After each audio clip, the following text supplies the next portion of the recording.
Kita bahas peran Indonesia di PBB dalam komitmen untuk mendorong perdamaian di Palestina bersama dengan Marty Natalegawa, Menteri Luar Negeri Republik Indonesia periode 2009-2014. Selamat petang Pak Marty dengan Maidop. Selamat petang. Selamat petang. Oke, Pak Marty, tanggapan Anda soal peran Presiden Prabowo soal solusi dua negara untuk perdamaian di Palestina yang disampaikan kemarin? Peran Indonesia sebenarnya sudah semenjak berpuluhan tahun lamanya di Palestina mengenai Palestina. Anda pahami bahwa ketika PLO pada saat itu mendeklarasikan kemerdekaannya pada bulan November tahun 1998,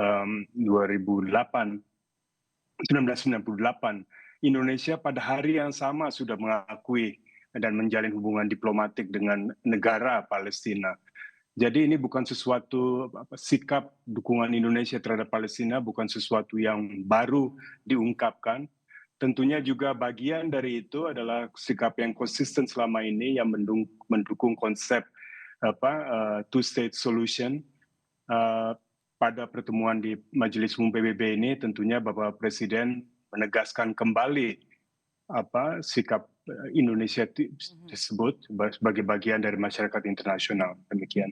Sikap kita yang persisten, ini juga bukan hal yang baru, langkah baru, sikap baru dari Indonesia untuk Palestina. Pak Marty, 142 negara telah mengakui Palestina. Lalu apa kemudian tahapan selanjutnya? Mungkin kami tadi perlu menambahkan, meskipun betul selama berpuluhan tahun kita mendukung Palestina, mendukung juga konsep two-state solution, konteksnya pada saat ini sangat berbeda. Dalam arti kata kita sedang melihat hari demi hari tindakan dari Israel yang sangat tidak dapat diterima oleh masyarakat internasional. Jadi mungkin senafas dengan penegasan kita terhadap konsep two-state solution, siogianya juga ditekankan bahwa tidak akan ada impunitas pelanggaran hukum internasional, pelanggaran hukum kemanusiaan internasional yang saat ini sedang terjadi hari demi hari oleh Israel harus dipertanggungjawabkan oleh pemimpin-pemimpin negara entitas tersebut. Jadi kita harus hati-hati sementara di satu pihak menegaskan posisi prinsip tentang two-state solution, tapi pada saat yang sama bukan berarti bahwa ada level playing field. Jelas di sini siapa yang occupying state, negara pihak yang menjadi negara penduduk, siapa yang tertindas dan menjadi korban.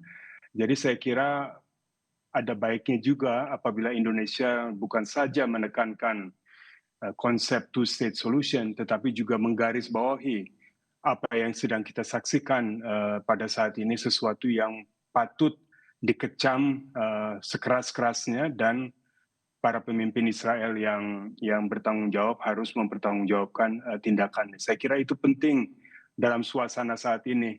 Jangan sampai kita seolah-olah tampil ada semacam disamaratakan bentuk tanggung jawab negara rakyat Palestina yang ditindas dan pemimpin-pemimpin Israel yang menindas. Demikian. Apakah dengan pidato dari Presiden Prabowo Subianto di PBB kemudian Indonesia diperhitungkan di dunia, Pak Marty?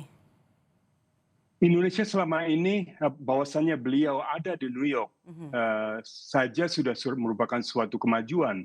Karena selama 10 tahun terakhir ini kita ketahui bersama tidak sekalipun Indonesia hadir pada tingkat kepala negara secara langsung. Kami ingat sekali melalui Zoom.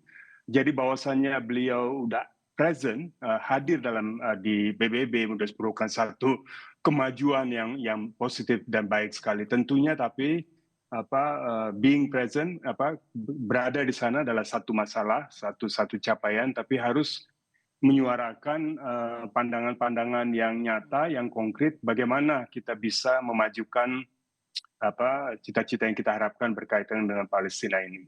Oke, Pak Marty, jadi nanti ke depan selanjutnya apa yang akan kita lihat? Apakah nanti akan tercapai, Palestina akan diakui oleh semua negara yang ada di dunia dari hal yang kita mulai dari PBB hari ini?